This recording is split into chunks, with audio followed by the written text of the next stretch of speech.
So mga ka-OFW, ito na po yung aking ginawang daing. Totally dry na po siya. So sa ngayon, ilalagay ko siya sa container para man magstay sa ng ilang weeks. So kung ako sa inyo mga ka-OFW, nandito kayo sa abroad, kayo na pong gumawa ng daing. Bumili na lang kayo ng sariwang isda at kayo na pong gumawa ng daing. At kontrolado nyo po ang asin na inyo. So thank you for watching guys. I love you all. Kung gusto nyo mag-order, PM lang din po kayo. Kuwait area lang po. Bye! Na isda. So ito yung aking isda. 1 kilo po to. So ngayon, idadaing natin siya. So let's start! Ganito lang guys. Mabilis lang po. Ayan. Ayan. Fresh pa guys ang ating fish. Tawag dito. Hiwa ko na pala yung kanina. Kaso lang may tumawag sa akin. Hindi ko natuloy yung yan siya. Kaya huwag na kayong bumili ng daing. Kayo na lang gumawa mga ka-OFW. Diyos niyo marimar. Ang bilis lang po nitong gawin.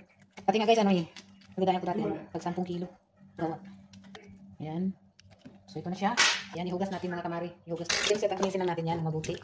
Siya nang, babad natin siya guys ng overnight. So saan ba nangyari sa tripod ko? Hindi ko tripod ko. Kaya kayo lang dito sa abroad mga palangga. At sinanggaing, pag bumili ka, kaya ikaw na lang gagawa.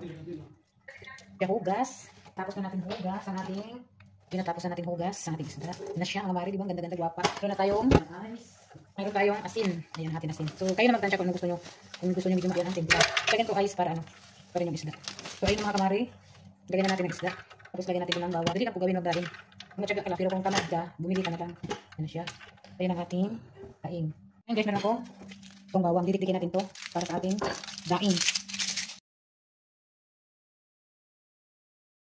So, didikdikin natin yan. Ayun guys, tapos ako magdikdik. I-mix na natin dito sa ating daing. Yan, mawala yun ang lamsa mamari. Ito na siya guys. I-overnight natin to sa ref. Bukas i-update ko kayo kung paano magbilad nito.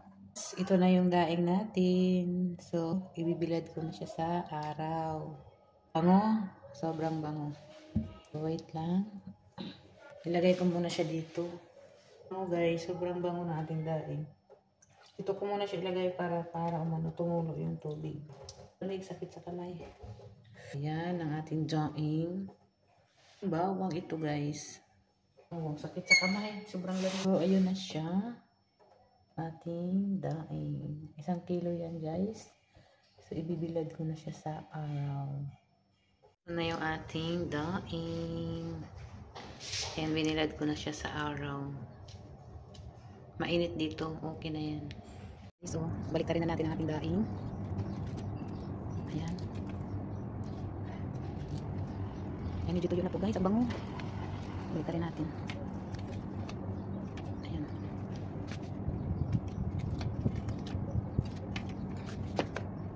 Sobrang init.